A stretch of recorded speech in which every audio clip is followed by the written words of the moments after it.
Milliards de francs CFA de la Banque islamique de développement pour le Mali. La somme est destinée à l'achat de produits pétroliers pour la société EDEM-SA. La signature de la convention a eu lieu à Djeddah ce matin en présence du Premier ministre. Le Conseil des ministres de l'UEMOA tient sa 4e session ordinaire au titre de l'année 2013. La session évaluera les performances obtenues et identifiera les difficultés avant de s'intéresser aux perspectives pour 2014.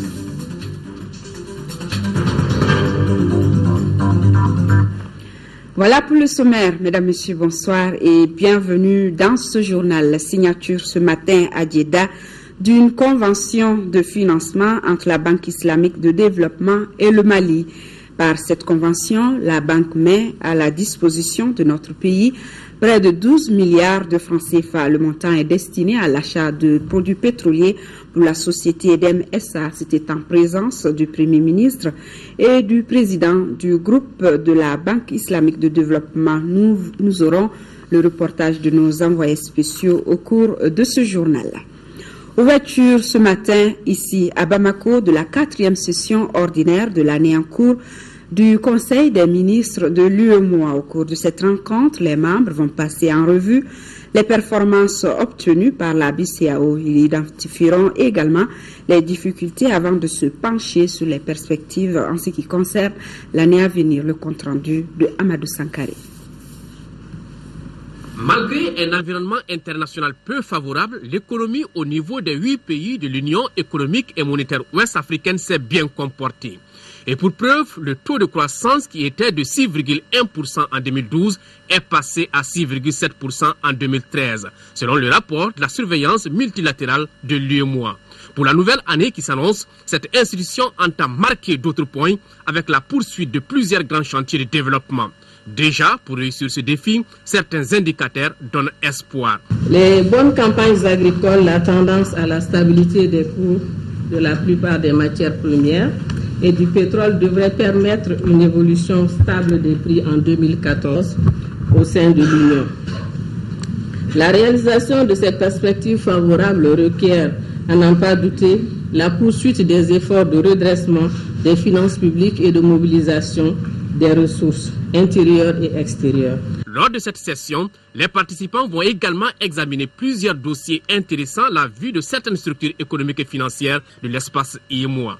Il nous est également soumis pour décision, au titre de la BCAO, d'autres questions d'ordre interne.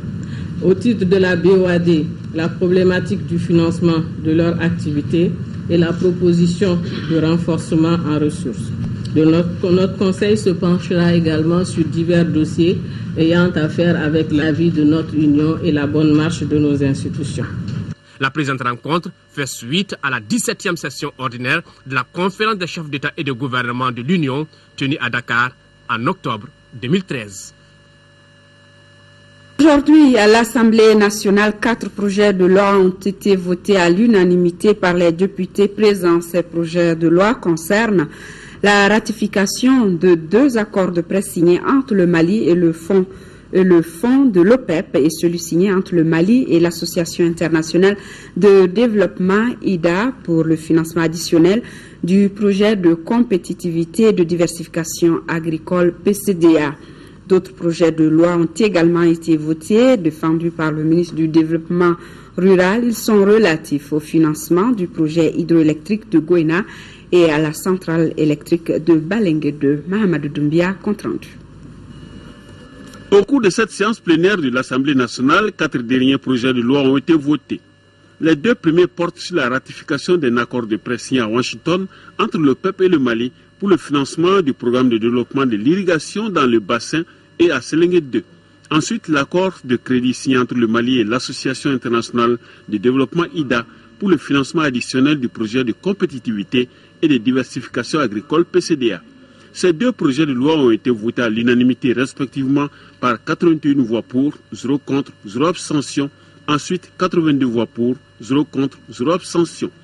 Les 2 autres projets de loi ont été globalement votés à l'unanimité par 85 voix pour, 0 contre, zéro abstention. Ils sont relatifs à un accord de prêt préférentiel signé entre le Mali et la banque Import-Export de Chine pour le financement du barrage hydroélectrique de Gouéna d'une valeur de plus de 200 milliards de francs CFA. Le second projet de loi concerne la ratification d'un crédit bail signé entre le Mali et la Banque islamique de développement pour l'achat des équipements au profit de la centrale électrique de Balengue 2 pour un coût d'environ 16 milliards de francs CFA. Le président sortant Younoussou Touré, tout en souhaitant pleine réussite au président de la République Ibrahim Boubacar Keïta, a aussi remercié et félicité ses collègues qui ont accompli avec honneur et dignité leur mission. Bonne chance à mes collègues députés dont les mandats n'ont pas été renouvelés.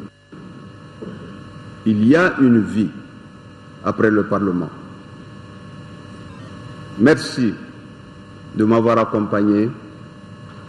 Adieu, chers camarades. Les élus ont observé une minute de silence en la mémoire de Nelson Mandela, des soldats tombés sous le champ d'honneur au nord du Mali et autres hautes personnalités de notre pays. La politique pour la promotion de l'habitat au Mali se poursuit.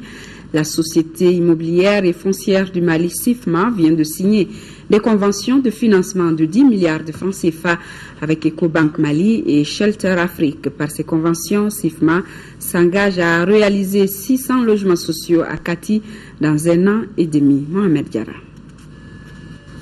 Ces signatures doivent aboutir à la réalisation de 600 logements sociaux à Kati-Sanafra dans 16 mois.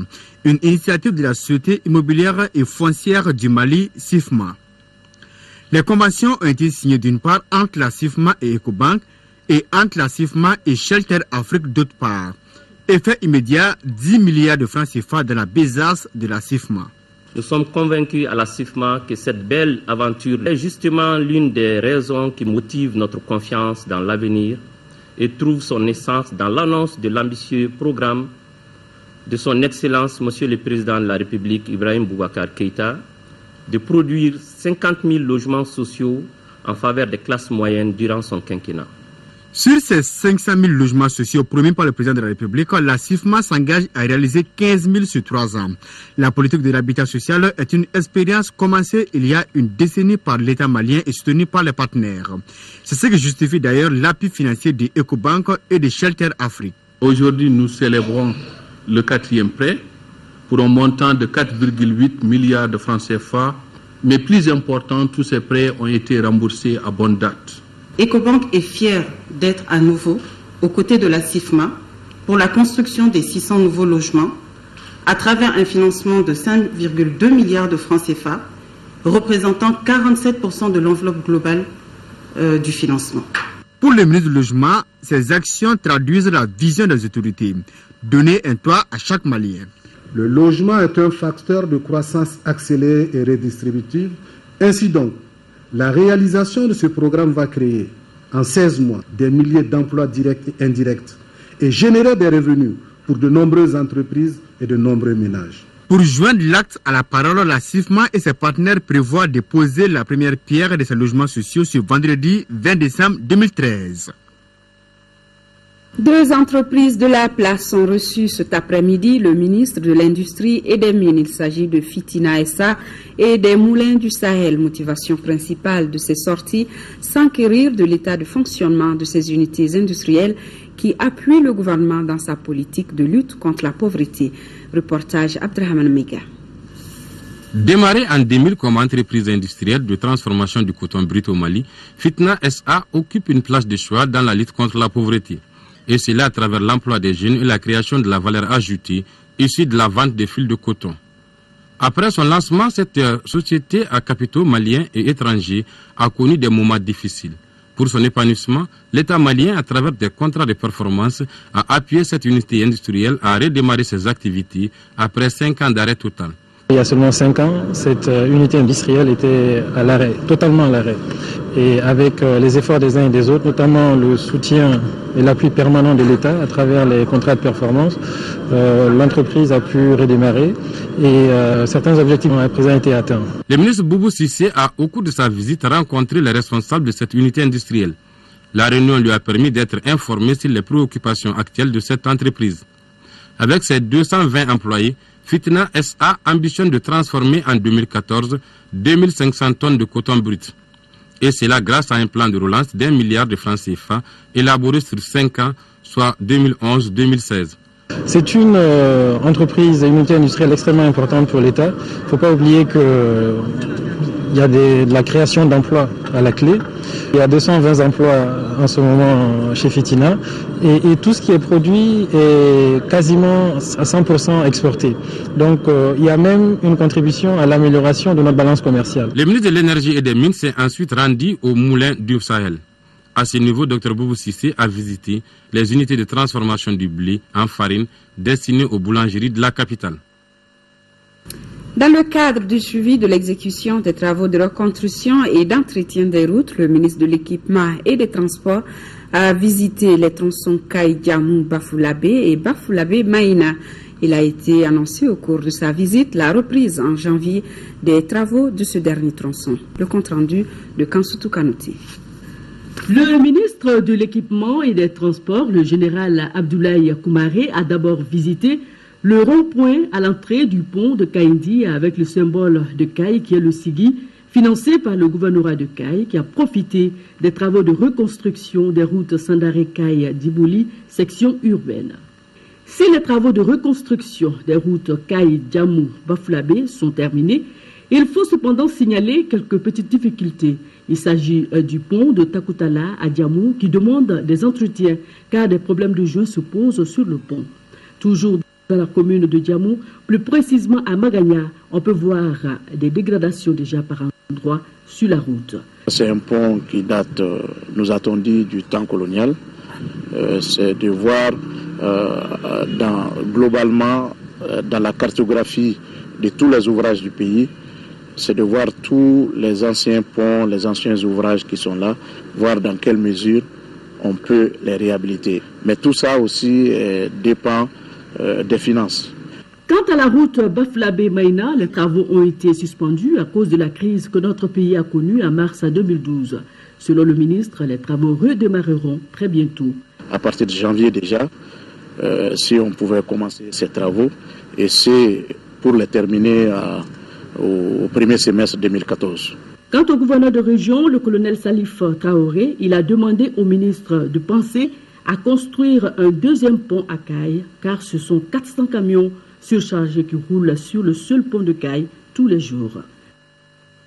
Le ministre de l'Enseignement supérieur et de la Recherche scientifique était, lui, à l'École nationale d'ingénieurs ENI et à l'École normale d'enseignement technique et professionnel sur place. Le ministre Diko a pu constater les conditions d'études et de travail des étudiants et du personnel. Nando Dambélé. Cette visite est le point de départ d'une série initiée par le ministre de l'Enseignement supérieur et de la Recherche scientifique dans les établissements d'enseignement supérieur, à l'École nationale d'ingénieurs et à l'École normale d'enseignement technique et professionnel. Le ministre Diko a visité les différents ateliers et laboratoires avant d'avoir une séance de travail avec le personnel, histoire de s'enquérir des conditions d'études et de travail des étudiants et du personnel enseignant. Je voudrais dire que face au manque d'équipements lourds, pas seulement d'équipements lourds, on a parlé des équipements qui sont là depuis les années 60, ensuite les années 80, ensuite les années 90, depuis il n'y a plus rien. Nous avons des besoins énormes de l'outil de travail déjà. Après avoir écouté les directeurs qui ont tour à tour présenté leur établissement et les problèmes auxquels ils sont confrontés, le ministre a enregistré avec attention les préoccupations du personnel. C'est vous, les hommes et les femmes de science de ce pays-là. C'est vous qui devez indiquer la voie à ce pays-là. C'est vous qui devez indiquer la voie à ce peuple-là. C'est pour vous qu'il s'est saigné pour que vous puissiez acquérir les connaissances dont il a besoin pour son développement, pour son épanouissement. En conclusion, le ministre Diko en appelle au sens de responsabilité de tout un chacun. C'est parti pour les travaux du Forum de l'emploi des jeunes. Pendant les 3 jours que dure le forum, les participants devront plancher sur la problématique de l'employabilité des jeunes au Mali. Ça veut dire identifier les forces et faiblesses du dispositif déjà en place pour l'insertion socio-professionnelle des jeunes. Agalia Gagissa. Le chômage et le sous-emploi des jeunes sont les problèmes majeurs auxquels est confrontée la jeunesse malienne. Si des efforts louables ont été déployés par le gouvernement dans ce sens, beaucoup de défis restent à relever. Les nombreux défis qui s'opposent à nous ne sont pas insurmontables, à savoir la réduction du taux de chômage à des niveaux acceptables, l'inversion du paradoxe de l'inadéquation entre formation et emploi, la lutte contre la précarité de l'emploi des jeunes et la préservation de l'emploi existant. L'enjeu aujourd'hui est de réussir à faire de l'emploi des jeunes non pas une contrainte à surmonter, mais une véritable opportunité de valoriser la jeunesse pour qu'elle devienne le levier du développement économique et social du Mali. Les décideurs actuels mesurent bien le poids des jeunes dans le maintien de la cohésion sociale. C'est pourquoi le gouvernement reste préoccupé par le chômage des jeunes. Il y a donc urgence à relever le défi de l'emploi des jeunes pour maintenir la cohésion nationale, résorber la crise de confiance dans les institutions éducatives, renforcer l'engagement des jeunes dans la vie professionnelle et éviter que la fonction publique, comme vous l'avez dit, ne soit considérée comme le seul et unique recours. Nous sommes actuellement dans un processus de validation d'un vaste programme visant justement au renforcement de la jeunesse. Et ce programme-là, pour la validation, va passer par des forats thématiques. Les travaux auxquels prennent part les représentants des structures chargées de l'emploi au Mali durent 3 jours. La politique nationale de l'emploi, l'insertion des jeunes diplômés sont entre autres les thèmes retenus pour ce forum sur l'emploi. Et l'ouverture du Forum national de la jeunesse autour du thème les jeunes dans la réconciliation, la consolidation de la paix et de la reconstruction nationale. C'est demain au CICB. 350 jeunes venus des 4 coins du Mali et de la diaspora prennent part à la rencontre. Les journalistes ont une place et un rôle dans le processus de réconciliation nationale. C'est justement pour cette raison que la Maison de la Presse et le PNUD ont initié une rencontre pour les sensibiliser à œuvrer dans la cohésion sociale. La rencontre qui dure 2 jours regroupe une trentaine de journalistes. Moussa Fani. C'est pour une meilleure participation des hommes des médias au processus de dialogue et de réconciliation que la Maison de la Presse et le Programme des Nations Unies pour le développement PNUD ont initié cette rencontre. Pendant 2 jours, plusieurs thèmes seront débattus comme la pratique du journalisme en période de crise, cas du Mali. Occasion pour les jeunes d'échanger avec les doyens de la profession sur la consolidation de la cohésion sociale. Il s'agit pour nous et notre partenaire, à savoir le PNUD, de permettre à la presse nationale de jouer pleinement son rôle tout en mettant en avant son côté social dans les renouveaux du Mali qui vient de s'ouvrir avec l'élection du président de la République et des députés depuis ce week-end. Le PNUD au Mali soutient cette initiative qui nous rassemble aujourd'hui parce que les femmes et les hommes de médias jouent un rôle primordial dans la consolidation de la démocratie. Cette rencontre devra permettre aussi de faire le diagnostic du processus de réconciliation nationale. Le ministre de la Communication invite les organes de presse à s'impliquer davantage dans le renforcement de l'unité nationale. Je constate que les nombreuses radios de proximité de notre pays à travers l'URTEL vont être associées à ce processus afin que nos populations soient mieux sensibilisées sur les enjeux du vivre et du revivre ensemble. J'invite les organisations de presse et de la communication à se mettre au travail avec le gouvernement à travers le ministère de la Réconciliation et du Développement des régions du Nord à réussir le pari ici indiqué. L'atelier regroupe une trentaine de participants venus de l'intérieur du pays et du district de Bamako. Et ce communiqué de presse à l'occasion de la disparition du président Nelson Mandela, le chef de l'État Ibrahim Boubacar Keïta invite l'ensemble des leaders religieux à organiser ce vendredi 20 décembre et jour suivant des séances de prière à travers tout le pays, ceci pour le repos de l'âme du grand combattant de la liberté et humaniste que fut Mandela. Et toujours, nous poursuivons ce journal avec un autre communiqué sur le court-circuit à la salle de batterie du scanner du CHU du Point G. Dans la nuit du mercredi au jeudi 19 décembre à 19h, Le bâtiment abritant le service de radiologie de l'hôpital du Point G a connu un court-circuit qui a malheureusement occasionné un incendie dans la salle électrique du scanner. Informé en temps réel, le ministre de la Santé et de l'Hygiène publique s'est aussitôt rendu sur les lieux pour constat. Il lui a été donné de constater qu'il y a eu plus de peur que de mal, et cela grâce à la vigilance des responsables de l'hôpital et des services des sapeurs-pompiers. L'incendie a été circonscrit. La diligente conjugaison des efforts a permis fort heureusement de préserver le scanner qui n'a pas été touché par l'incendie. Seulement, les batteries qui alimentent le scanner en électricité pendant les coupures électriques et l'onduleur ont été endommagées. Lors d'une réunion d'urgence avec la direction, le ministre a instruit que toutes les dispositions soient prises dans le meilleur délai pour remettre le scanner en marche. Première session du comité de pilotage d'appui à l'amélioration de la gouvernance de la filière coton. Elle est consacrée à la présentation du bilan 2013, à l'élaboration et à l'adoption du programme d'exécution technique et financier 2014. Lamine Keita, compte rendu. Cette première session du comité de pilotage des producteurs de coton est une occasion pour les administrateurs d'examiner le bilan des activités réalisées en 2013 et de faire des propositions de programmes d'exécution technique et financière pour 2014. Elle marque aussi le démarrage du projet d'amélioration des systèmes d'exploitation en zone cotonnière deuxième phase. Le PAGE 2, c'est un projet qu'on avait au PAGE 1 et qui devait finir par le PAGE 2. Donc depuis 2006, le PAGE 2 devait être en place. L'AFD a décidé d'octroyer une deuxième phase pour permettre d'apporter cet appui. Le ministre du Développement rural fonde l'espoir que ce projet donne l'élan aux producteurs pour une meilleure production cotonnière dans notre pays.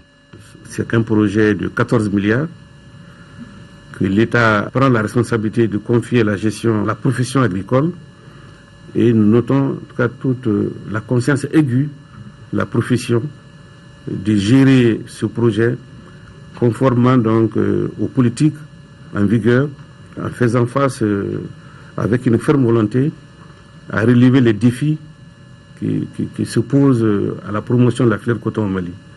Les travaux regroupent les services techniques de l'État, les producteurs de coton, les partenaires techniques et financiers. Deuxième réunion du comité de pilotage du programme national de lutte contre la drogue et la criminalité organisée. Les membres du comité discutent de la problématique du trafic de drogue et de la criminalité en vue de proposer des solutions. Fatoumata Kone, compte rendu. La criminalité organisée, le trafic de drogue, la délinquance financière, le terrorisme sont des phénomènes qui persistent. L'heure est maintenant la résolution de ces fléaux qui gangrènent notre société. C'est pourquoi le ministère de la Justice a initié cette réunion. Il s'agit pour les membres du comité de pilotage du programme national intégré de lutte contre la drogue et la criminalité de discuter de ces phénomènes en vue de trouver des solutions. Il y a la criminalité partout et tous les jours il se commet des crimes. Non seulement des crimes de sang, mais des crimes économiques. Donc on a besoin d'être ensemble, de tenir le même discours, de faire en sorte que nous puissions tenir des messages cohérents vis-à-vis de nous-mêmes et vis-à-vis de l'étranger. Le Mali a entrepris d'énormes réformes, aussi bien sur le plan institutionnel que normatif, afin de créer les meilleures conditions permettant l'exécution correcte des activités du programme objet de la rencontre d'aujourd'hui. Des conditions certes liées aux normes nationales et internationales, bref, des instruments qui permettront de garantir une justice crédible. Le Mali a ratifié la plupart des instruments universels contre la criminalité transnationale organisée et signé des traités de coopération et d'entraide judiciaire avec 13 pays. Et le Mali est parti aux différentes conventions de l'Union africaine, de la CEDEAO, de l'Organisation internationale de la francophonie en matière de sécurité et de criminalité. Le comité de pilotage du programme national intégré de lutte contre la drogue et la criminalité organisée traitera également du blanchiment d'argent et du trafic des armes. 296 milliards de francs CFA, c'est le montant que la BNDA se propose d'injecter dans plusieurs secteurs de l'économie nationale. La déclaration a été faite ce matin lors de la 115e session de son conseil d'administration, conseil qui a également procédé à l'examen et à l'adoption du budget de fonctionnement et des investissements. Le compte-rendu de Mohamed Touré. Vers une croissance durable et un vaste chantier de la reconstruction et de la relance économique, ce sont là les tremplins de l'élaboration du budget de l'exercice 2014 de cette 115e séance du conseil d'administration de la BNDA. Le projet de budget 2014 s'inscrit dans la poursuite des grandes orientations du conseil d'administration. Le budget 2014 de la BNDA est axé sur deux orientations stratégiques majeures. Une première orientation stratégique structurelle fondée sur le financement du développement rural, le financement de l'agriculture, de l'élevage et de la pêche. À ce titre, au titre de l'année 2014, la BNDA va continuer à soutenir toutes les actions de financement de l'agriculture. Le projet de budget 2014 soumis à l'approbation des administrateurs devra permettre le renforcement du recouvrement et de la maîtrise des risques, la recherche de l'équilibre emploi-ressources par la promotion de l'épargne et la recherche de ressources d'emprunt, entre autres. La deuxième orientation stratégique concerne la reconstruction et la relance de l'économie. Le budget 2014 de la BNDA doit contribuer fortement à la reprise de l'activité économique, notamment dans les régions nord de notre pays. Et à ce titre, globalement, la BNDA doit injecter 296 milliards de francs CFA pour soutenir l'activité économique dans toutes les zones où elle est représentée au cours de l'année 2014.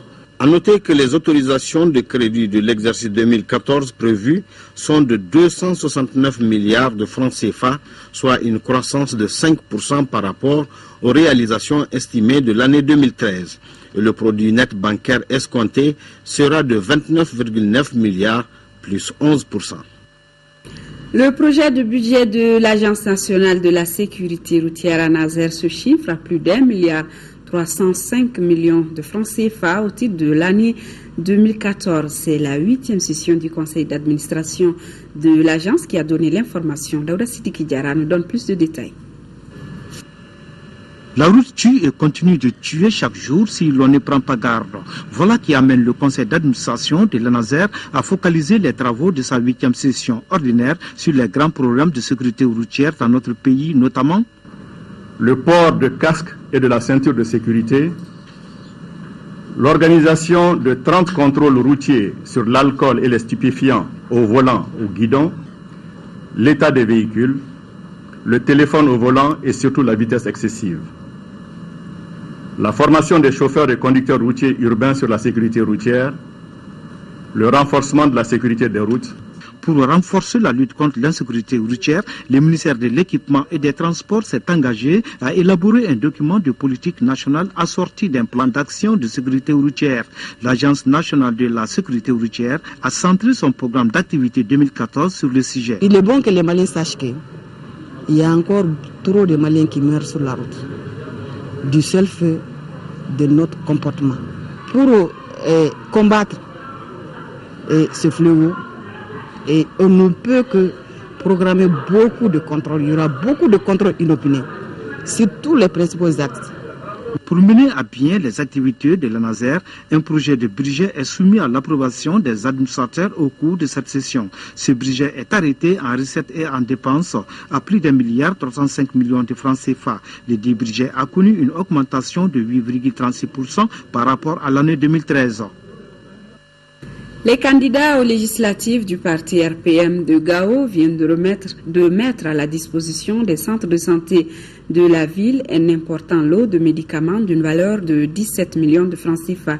Ces produits sont destinés à la prise en charge gratuite des malades de Gao. Boubacar Babletouré. Ce sont au total 224 cartons de médicaments d'une valeur de 17 millions de francs CFA que la section du parti RPM de Gao vient de mettre à la disposition des différents centres de santé de la ville au profit de la population nécessiteuse. Sur le plan sanitaire, c'est vraiment sur le plan médical, nous avons énormément de problèmes. C'est pourquoi les candidats de Gao, 3 qu'ils sont, se sont organisés à offrir ces médicaments afin de pouvoir soulager la population. Ces médicaments ont été remis aux autorités de la cité des Askia. Aujourd'hui, les gens sont malades, ils ont besoin d'être soignés. Si tous les politiciens passaient comme ça, je crois qu'il y aura moins de malades au Mali. Connaissant le degré de maladie et également la faiblesse du portefeuille de la population de la cité des Askia et du cercle de Gao, pour ne pas dire de l'ensemble de la région de Gao, je crois que nous aurons plusieurs épines en moins du pied. Fasse Dieu, comme le généreux donateur vient de le dire, que ces produits atteignent la population. Ce don intervient à un moment où les structures sanitaires de Gao cherchent à se refaire après la crise générale que notre pays a connue.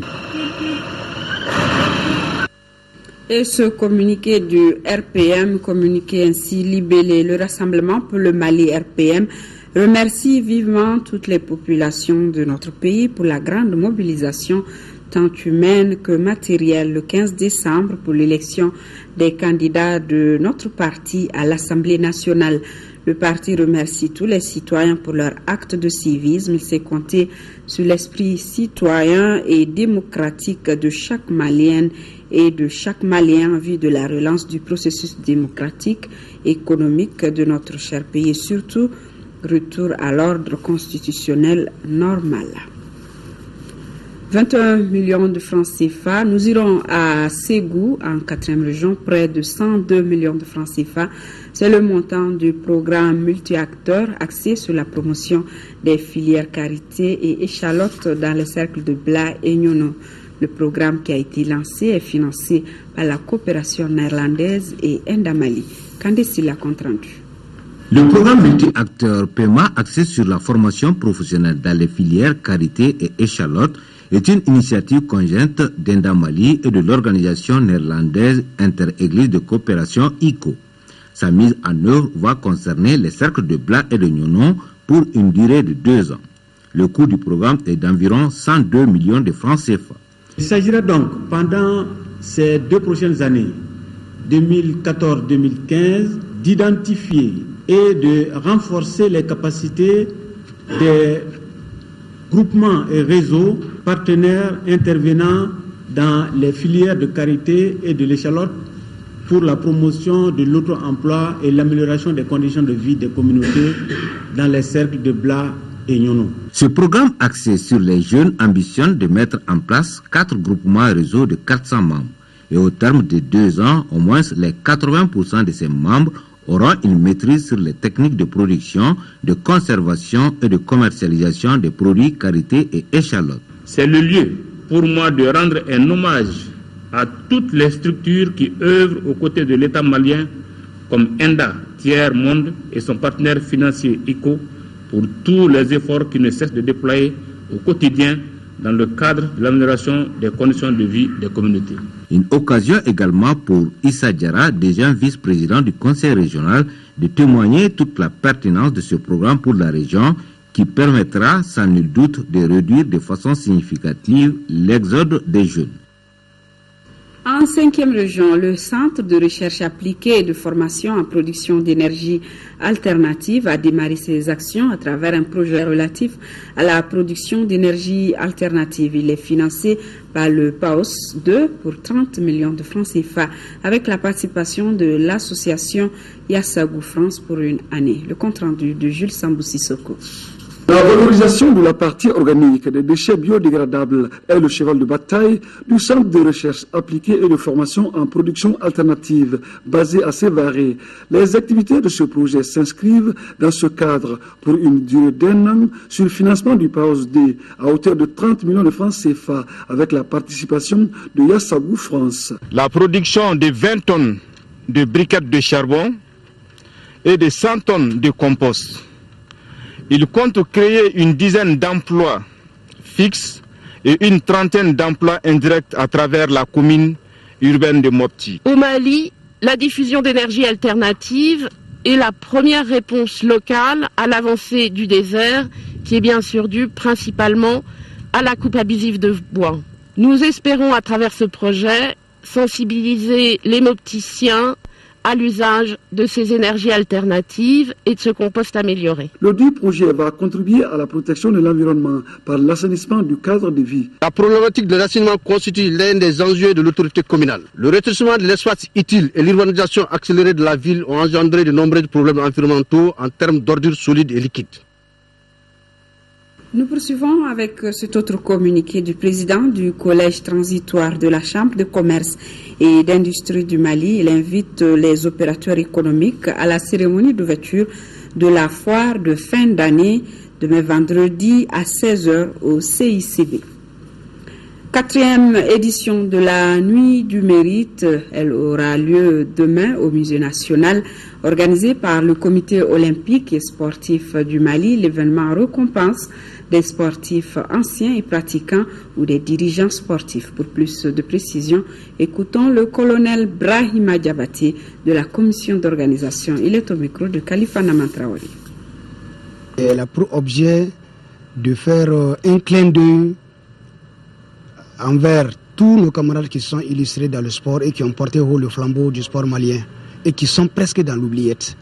Dans un mot, c'est pour faire un devoir de mémoire envers nos camarades qui sont aujourd'hui disparus, faire une reconnaissance pour nos camarades qui sont parmi nous et qui se sont beaucoup illustrés, que ce soit les dirigeants sportifs ou les sportifs eux-mêmes, et ensuite magnifier les efforts vraiment de ceux qui sont vraiment méritants au cours de l'année sportive 2012-2013. Il y aura la première catégorie de reconnaissance, ça c'est le devoir de mémoire pour les camarades disparus.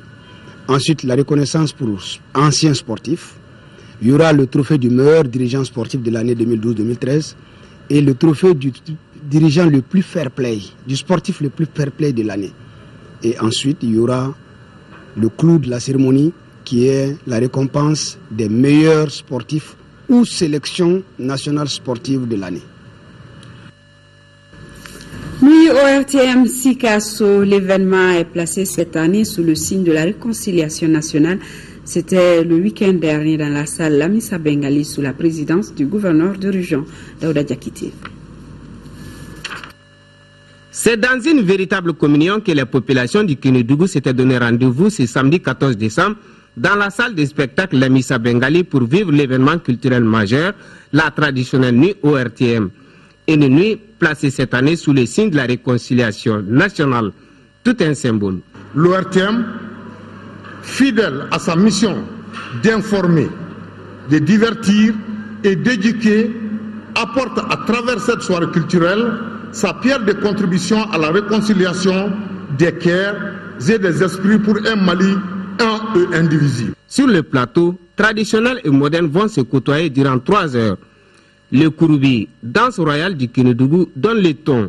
Il sera suivi par l'ensemble instrumental du Récotrad qui, dans 3 titres, appellera à la paix et à la réconciliation nationale. Tout le monde sait aujourd'hui la réconciliation est plus que d'actualité dans notre pays.